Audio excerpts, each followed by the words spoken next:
Welcome to another honeystocks.com stock market outlook analysis, and this one will be going out on the 22nd of October 2022. Now, what a wild week it has been. A lot has happened. If you picked up last week's video, congratulations, you've probably done pretty well. Now, before I switch over to my screen share and walk you through all of the charts and the data that I think most of you tune in for, thank you very much to many of you who written in via social media, via email, thanking me for the work that I've been putting out over the last few weeks. There's an immense amount of gratitude from my end, so thank you very, very much. Now, my work has got a lot of attention this week. It's been shared in various spots around social media from lots of prominent traders and analysts, and I have some detailed deep dive analysis that I'm going to be walking through. As most of you know, I do not use the magical hindsight indicator, and I timestamp all of my work, which is incredibly important for the field in which I work. But the first thing to say is, although I do use technical analysis primarily, I am not a day trader. I could not think of anything worse. My time horizon is generally weeks to months out. Primarily, I'm looking for a trending market or logical rebound levels in the market, which is where the bulk of my work has, of course, been focused over the last year. A lot of charts this week I think you'll probably get a lot of value from. But there is, of course, a lot of fatigue from, I think, all the news headlines, and I think most are wondering if there's any kind of light at the end of the tunnel, and could we perhaps get a 19% bear market rally like we had in June. Now, if you've just stumbled across my work, a few of my recent time-stamped calls, I made a call on the crash at the start of the year, the bear market rally in June, the recent top in August, and you can go all the way back to the crash of 2020, where I helped to get all of our clients and members defensive ahead of the crash of 2020. So if you do get some value from this, please do like and subscribe on YouTube, and feel free to follow me on Twitter as well. But very, very important disclaimer, do all your own due diligence, don't act blindly.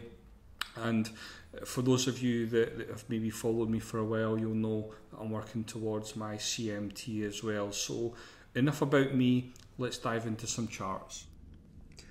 Now, if you have been following my work over the course of the last month, you'll know that this is a chart that I have presented already. Now, this is a chart from Oppenheimer, and what the chart is showing us is that in the month of October, the market quite often puts in a bottom. It puts in a bottom in October more than any other month, as the data shows us.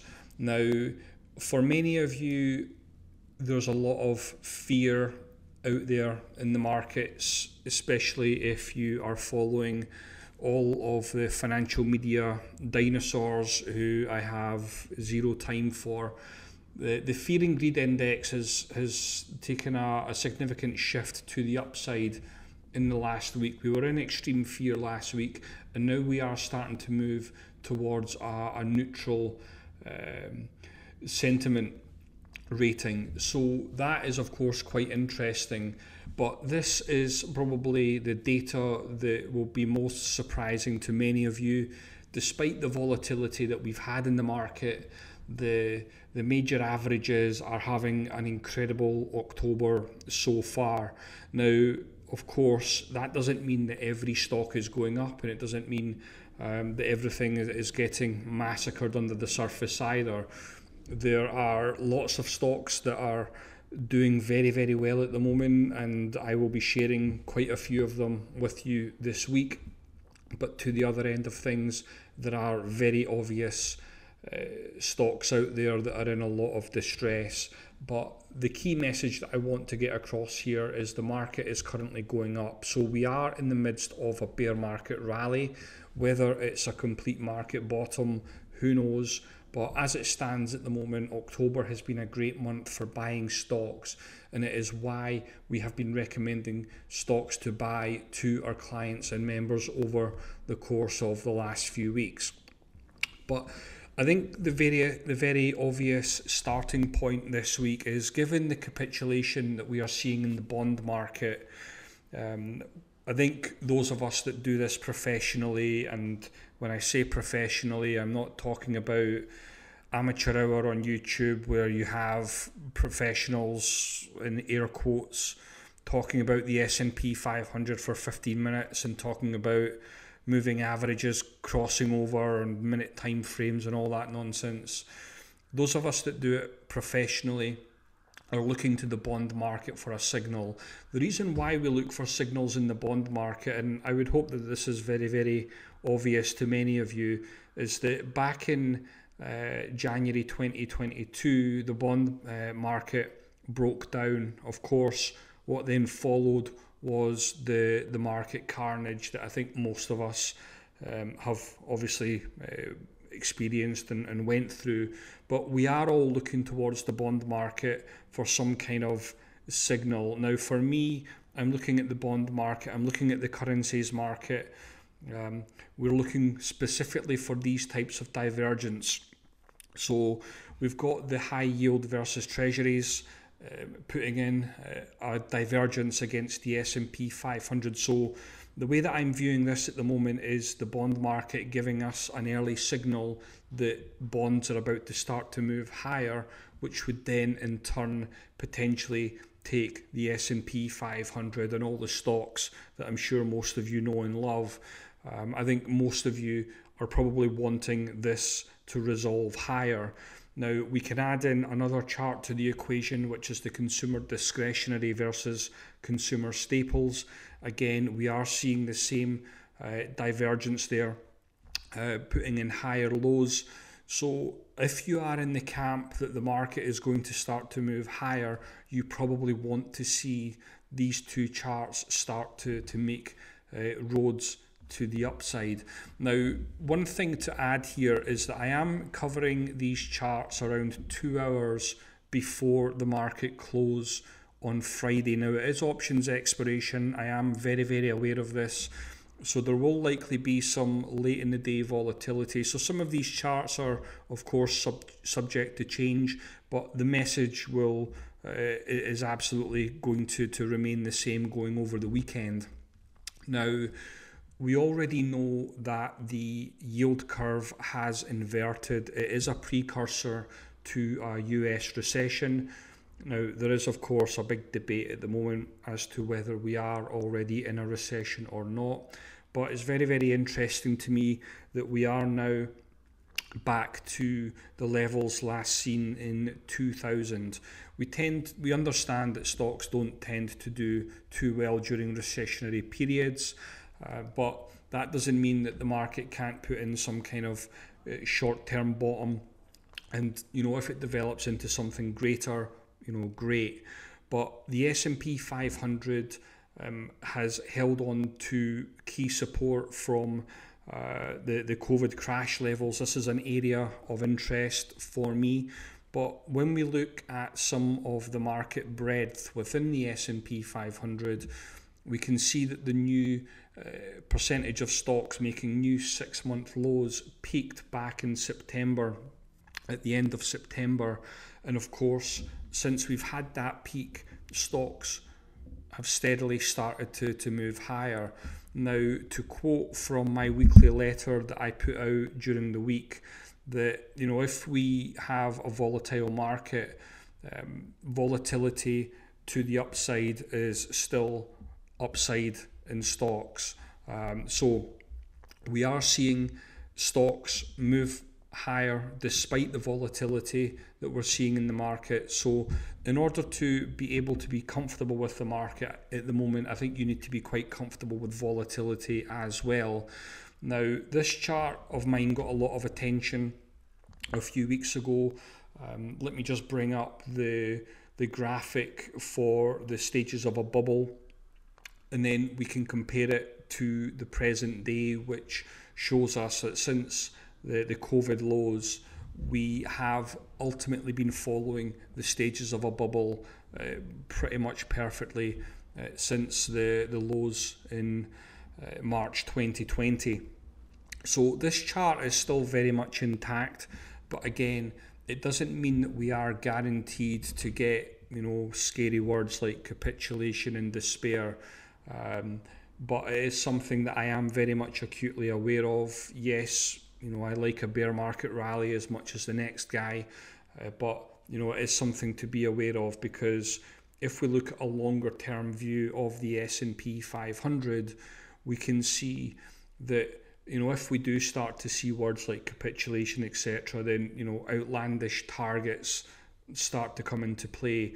But I'm very much looking at things through the lens of, let's look at buying stocks at the moment, and if the data changes over the course of the next week or two, that's where risk management comes in. My work is a heavy focus on risk management, and of course that is communicated to our clients and members on a weekly basis.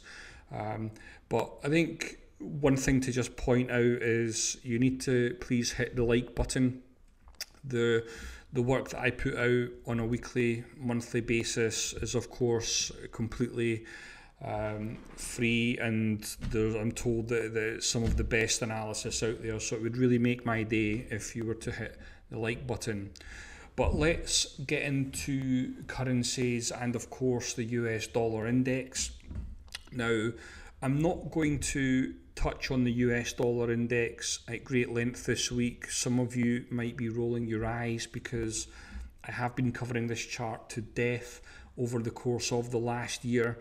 But what I want to draw your attention to is the weightings in the US dollar index. Now, everybody is looking at the US dollar as the wrecking ball for stocks.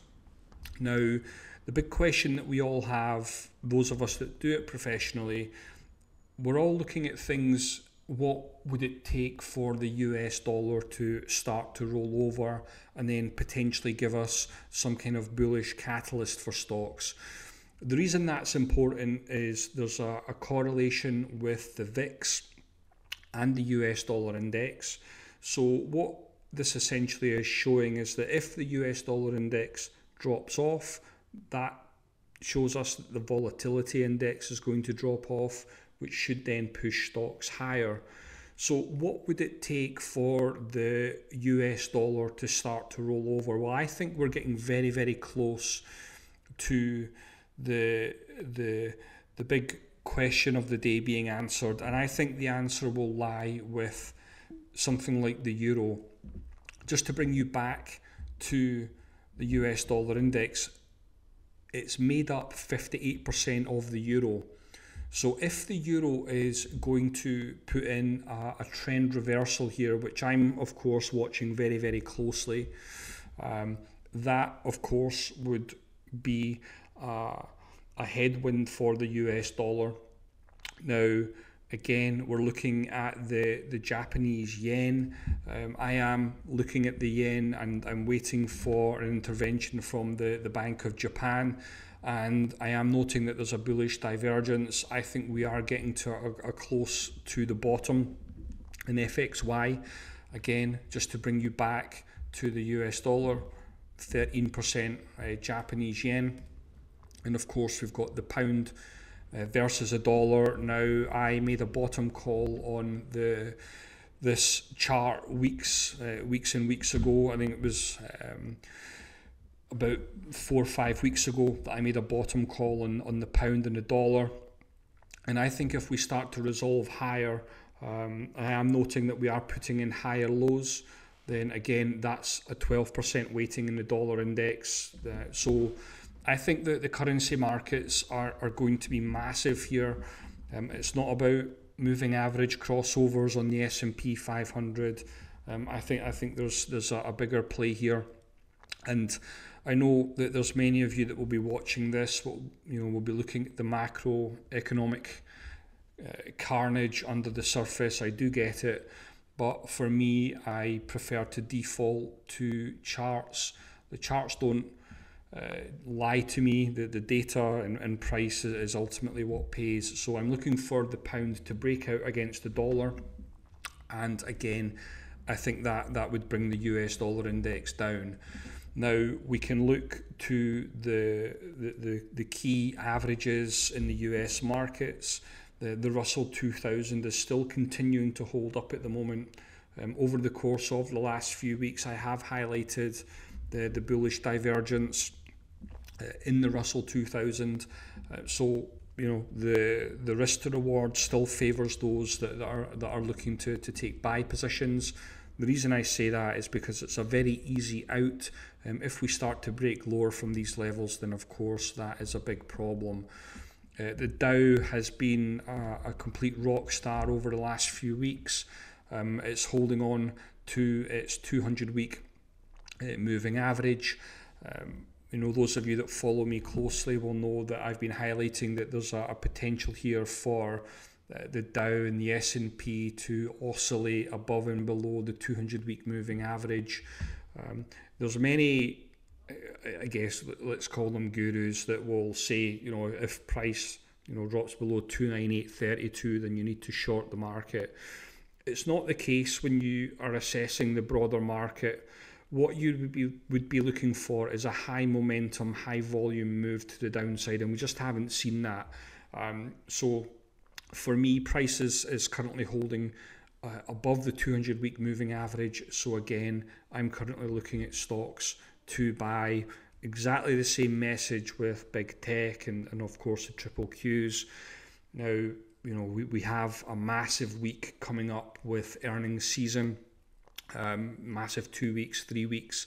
Lots of big hitters will be reporting. So that will of course be incredibly interesting to see what the market reaction is to that. We have had some big earnings reports already. Now I will be covering a couple of those later in this week's video, and of course lots of individual stocks. But the mid-cap index, again, same message. It's holding up at the moment with a bullish divergence.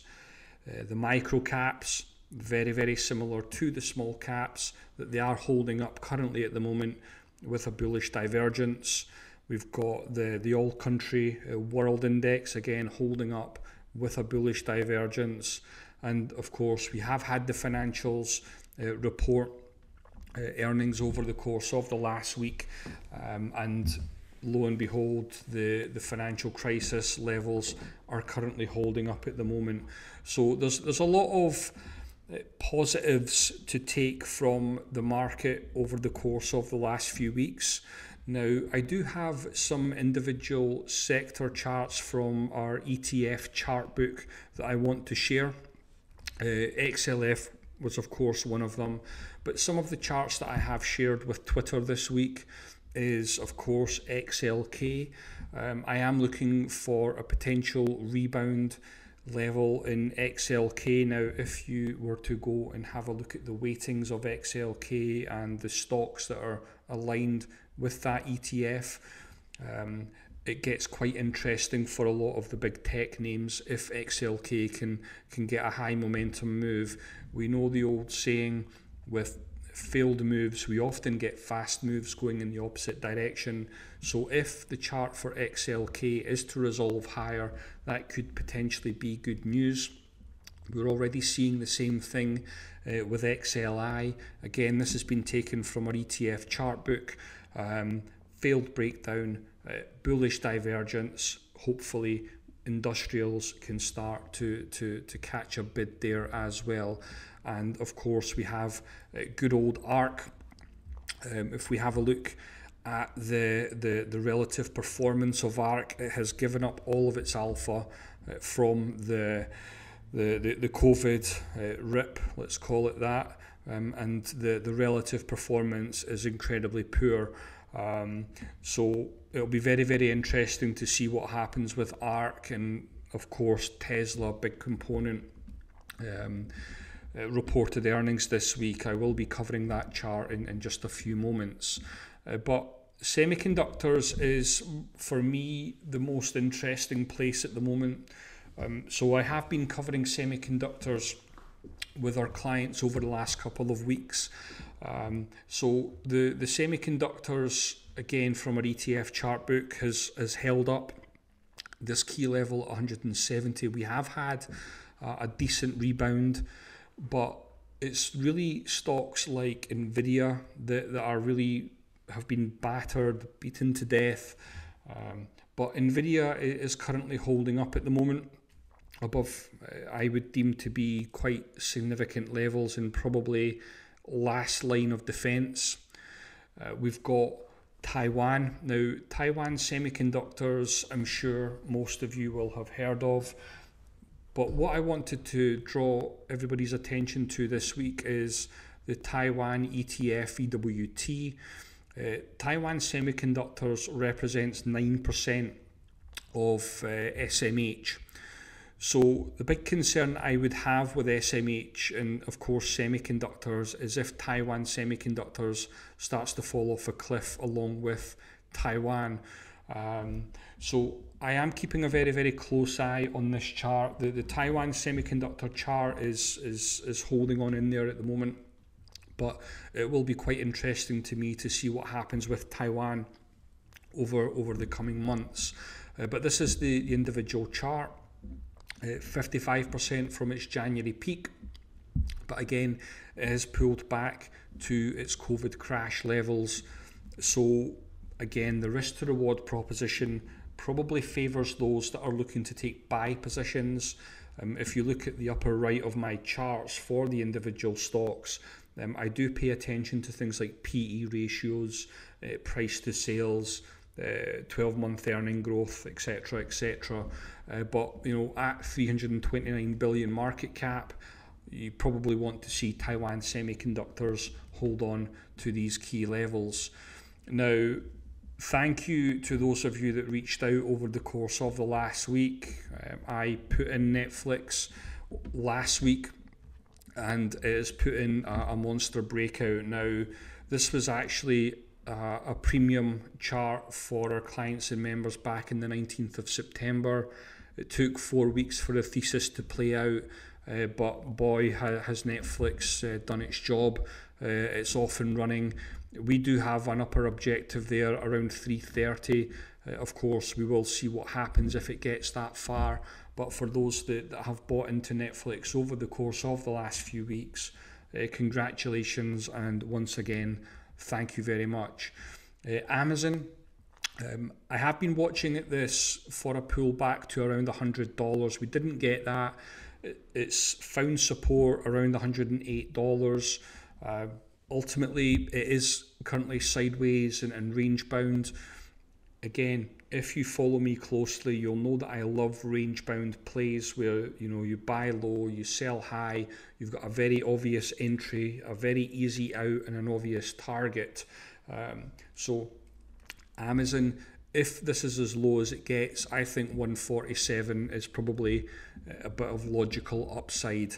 Now, Tesla, for disclosure, was in our clients' midweek halftime after earnings, just highlighting this big support level in play for Tesla. Now, quite a few of our clients and members have bought this support, but again, if we start to break down below these levels, then it's very easy to get out. But I think again, the risk to reward proposition is definitely to the upside. 50% upside, minimal downside. If you're in the game for risk to reward propositions, that's probably one to have a look at. We've also got Apple finding support exactly where I expected. Again, I have covered this one over the last couple of weeks. I think there's a very logical upside there around 180. And again, very easy to just get out if the market does start to fall off a cliff. Again, very easy out. But if you're not looking at stocks like Apple that are down 30, 40, 50%, what are we even doing? But I wanted to share with you all the charts that have been recommended to our clients over the last few weeks. These are the buy recommendations. Now, you might be looking at a couple of these names down here and thinking, what the hell? But just to show you, something like KLA Corp was in last week's analysis, so it has actually rebounded this week. So although it is down on the month, over the course of the last week, it is of course up 9%. You could also look at something like OIH, which has put in a massive breakout over the last few days. Again, that's one of our premium charts. We've got something like ExxonMobil, again breaking out above 105. WWE might be interesting to some of you. Again, this was recommended to our premium members last week. So that's really the analysis that I wanted to present this week. Feel free to go and check out and build your charts for a lot of these names, that they might make some sense for some of you. If you are somebody that has just stumbled across my work, feel free to go and check out our website at honeystocks.com. We provide memberships to all of our premium work, access to our investment ideas, our halftime report. I provide access to a wonderful community. I have touched on some of the charts from our sector and ETF chart book. It also covers stocks and commodities, and soon I will be adding in currencies. So there is probably something for everyone. Lots of financial advisors, retail traders, accredited investors, etc. All have access to this. And maybe if you are somebody that's perhaps new to technical analysis and maybe assessing the broader market, you do have access to what I'm told is a wonderful technical analysis program, which we include free with all our memberships, which includes monthly, quarterly and annually as well. So feel free to jump around the website and do some due diligence. So if you have stuck here to the end, hit the like button before you go, and thank you very, very much for watching.